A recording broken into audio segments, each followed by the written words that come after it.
If your company's heading towards insolvency, you're probably terrified about losing everything. Losing your business assets, losing your personal savings, in some cases even losing your home. But here's something that you must know. Liquidation, insolvency, CVAs, administration, it doesn't automatically mean that you lose absolutely everything. There are lots of UK directors right now facing insolvency and they're sharing the same fear that you've got. They're worried that they're going to lose all the business assets that they've worked so hard for, that the insolvency could affect their personal assets, including the homes. Now, the truth is far clearer. Lots of directors can legally and safely retain important business assets, even after they go through an insolvency process. Now, in this video, I'm going to explain exactly what assets you can legally keep when your company goes into insolvency, essentially how you buy them back. I'm going to tell you how you can distinguish between a personal asset and a company asset and why that's important. I'm going to also tell you how to legally protect your personal and business assets from any unnecessary loss. Obviously, it's Chris Worden. I'm from Director First. I have supported thousands of UK directors through insolvencies, and my job is to clearly guide them and legally protect them. My aim is to help them understand what their options are, what they can do and what they can't do, and how you get from A to B legally. And I understand genuinely firsthand what your fears and what your confusions are. I've not just seen directors do this over the years. I was a director exactly in the same position as you. Like, I had to put a business through an insolvency many years ago, and it was a terrifying process because there was no information out there to help me understand what was going on. And that's where we got born from. Director First, we're here to educate you. If you're worried about losing business assets, stay with me, because knowing exactly what you can and what you can't do is crucial when you're trying to keep hold of them. Now, in this video, we're going to cover clearly exactly how insolvency affects your personal assets versus your company assets. I'm going to talk about which assets typically can be sold and how you actually sell them to a new company. I'm going to talk about common mistakes that a director makes and clearly how you can avoid them. And finally, I'm going to give you some practical steps to immediately give you some peace of mind and a bit of a roadmap going forward. So if you need transparent, straightforward answers about insolvency, you are in the right place. The first thing I want to do is help you clearly understand what counts as a company asset. Now, a company asset is anything that's owned explicitly by the limited company. And this might be physical assets like vehicles, machinery, office equipment, tables and chairs, mouses, laptops, computers, stock, furniture. You've got things called intangible assets. That might be trademarks, it might be customer lists, intellectual property, website, branding like that. And then there's obviously financial assets, and that might be cash in the company bank accounts. It might be money owed in by customers called debtors. It might be investments made by the company. It might be something called a director's loan, where you, the director, owes the company some money. Now, during an insolvency, so let's say a liquidation or an administration, these assets are controlled by your insolvency practitioner, and their aim is to realise these assets to repay the creditors of the company. Now, let's just move on to sort of personal assets. So personal assets are assets that you own personally, not the limited company. And this will typically be, might be a family home, it might be some buy-to-let properties, it might be your vehicle that's registered in your name and not the company's name, personal savings, personal investments that are not linked to company finances, okay? And obviously, in addition to that, you got your personal belongings, you got your tables and chairs at home, your household items. Now, these assets are typically protected from an insolvency, okay? So remember, Chris Worden Limited might have some debt. That shouldn't, in most cases, affect Chris Worden personally, providing that Chris Worden has acted responsibly, okay? Now, there's so much confusion, right, and misunderstanding around this. Now, here is why understanding this distinction really matters to you. Asset confusion is very common, right? Many directors mistakenly assume that the personal assets will be lost as a result of an insolvency. And the risks of confusion, like if you clearly use personal assets as collateral or security for company debts, that can become a problem. So let's say that you've signed a personal guarantee for a business loan, or you've signed a personal guarantee with a specific supplier. That can cause complications, which I'm going to come on to in a little bit more detail later. But understanding exactly which assets belong to you personally versus what belongs to the limited company clearly protects you from unnecessary fear, stress and financial damage. You've got to sort of separate them. These are business stuff, this is personal stuff.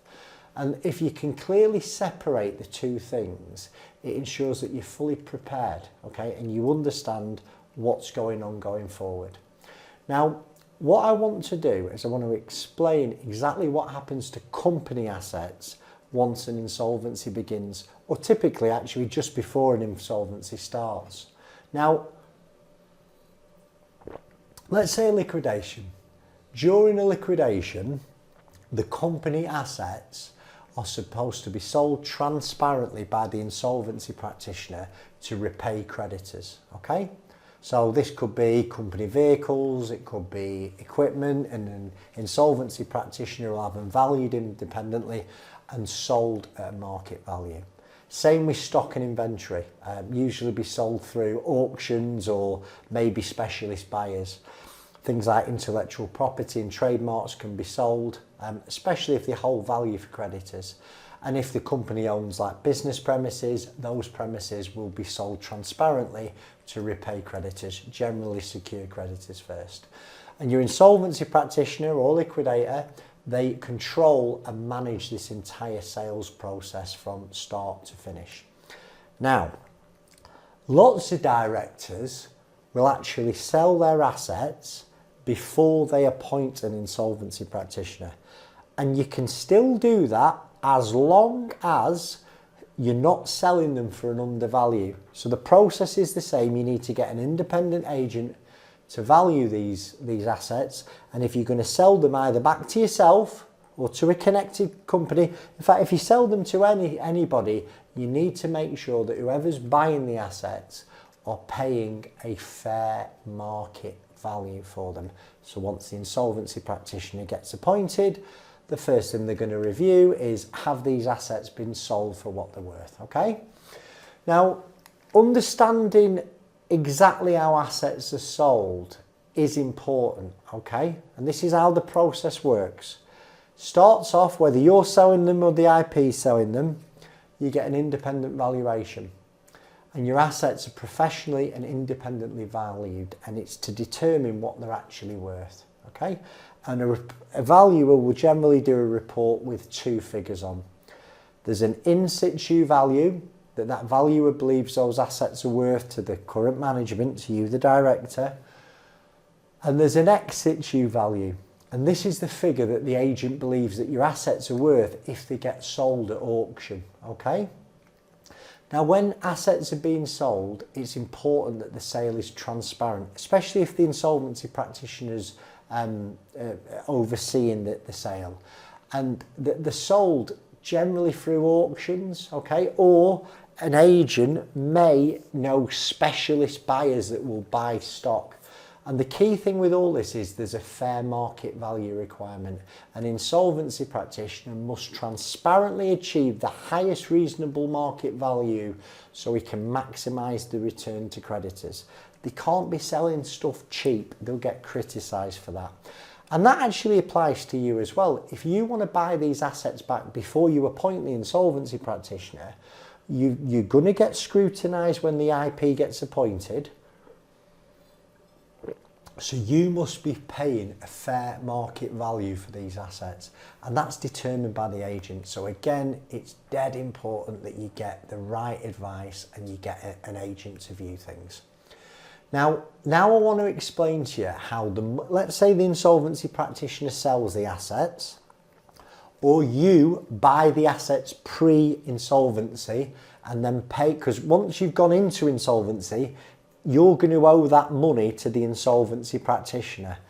It's their job to collect this money in. And I want to explain to you how the money from selling company assets is distributed once a company's in insolvency. The first person to be paid is the secured creditors, and these are creditors who hold security or legal charges over company assets. And this is generally, you know, banks who've lent against mortgages, or there'll be other charge holders like factoring companies, for instance. After those get paid, it's the insolvency costs that get paid. So professional costs from the insolvency practitioner, so their fees and any associated insolvency cost. After that, you've got preferential creditors, and these are certain employee claims, unpaid wages, redundancy payments, and actually HMRC are a preferential creditor now, so certain HMRC arrears will get paid at this stage. Now the next one is unsecured creditors, and in most insolvencies, by the time you get down to unsecured creditors, they're getting very little, if anything. And this would be people like suppliers, you know, energy, business rates. And if there's any money left after the insolvency, obviously these get paid. And then underneath that, money goes back to shareholders. And you can imagine in most insolvencies, by the time everybody's taken their bit, there's nothing left for the directors. Now, I want to focus for a minute on what assets you as a director, okay, can actually buy either in liquidation or before liquidation. And the easy answer is absolutely everything. Like anything that you want to hive off from your business, be it stock, machinery, databases, goodwill, you can buy that stuff legally as long as you pay fair market value for it. And in most cases, you'll be able to discuss terms, and you'll be able to pay for it over a period of time. Now, I want to talk about personal assets now, because obviously in insolvency, if you're a limited company with limited liability, your home shouldn't be at risk. Your personal property shouldn't be at risk. Your car shouldn't be at risk. As long as it's clearly owned personally. Personal savings and investments shouldn't be at risk. But where it can become at risk is, let's focus on, let's say, I don't know, you've got personal guarantees. Now your personal guarantee, it's essentially you've signed something to say that in the event of a default and the company ceases to exist, you're going to pay that debt personally. Now, if that happens to you, first of all, understand that you've got lots of different options. You can negotiate with these personal guarantees.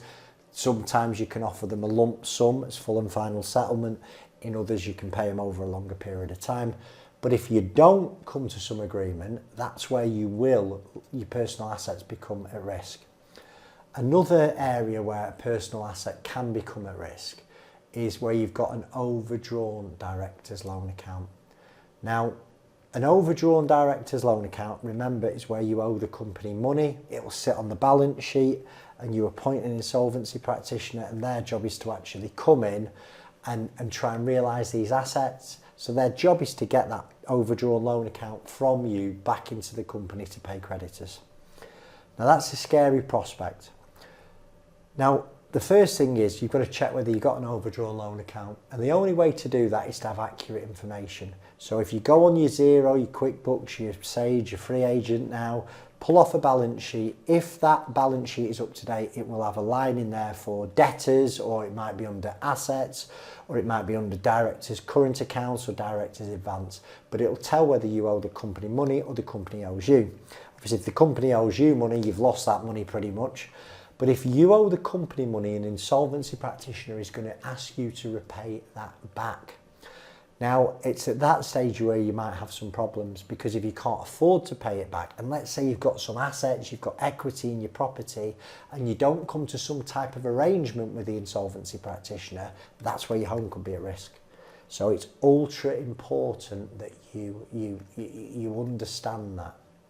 Now, let me just loop back to when talking about selling assets from your business before you appoint an insolvency practitioner.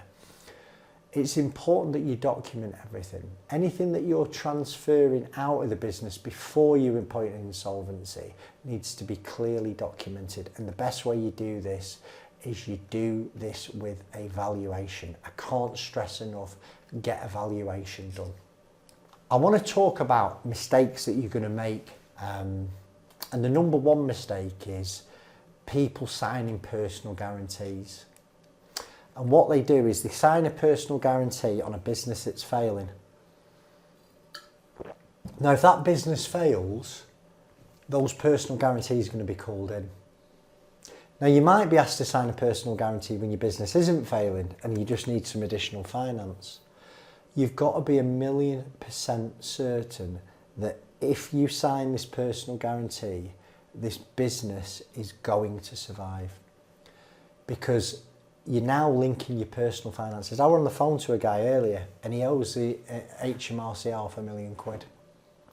And he's on the verge of getting a personal loan to clear that HMRC. And I've just said, mate, you need to be so careful here.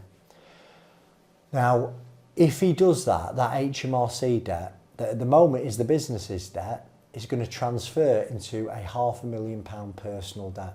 And that's going to put his family's financial future at risk. And I've not told him definitely not do it, but you've got to be 100% sure that by doing it, it's going to solve this problem.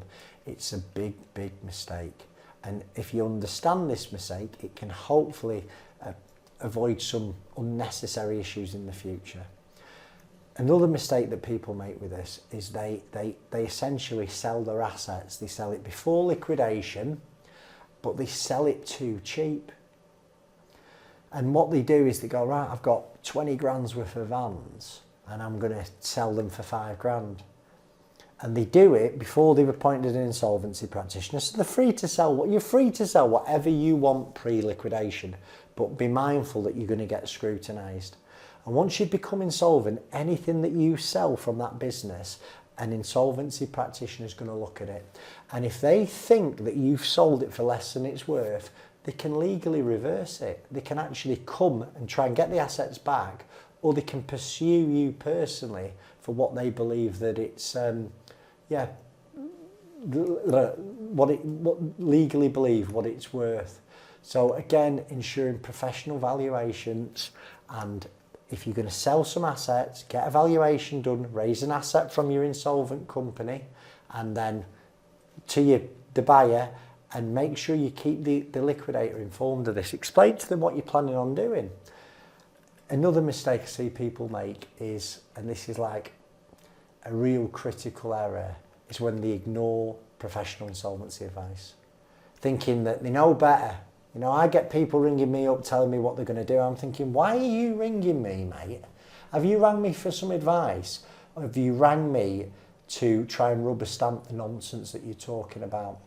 Now, if you ignore professional advice and then go into insolvency, the gloves will be off.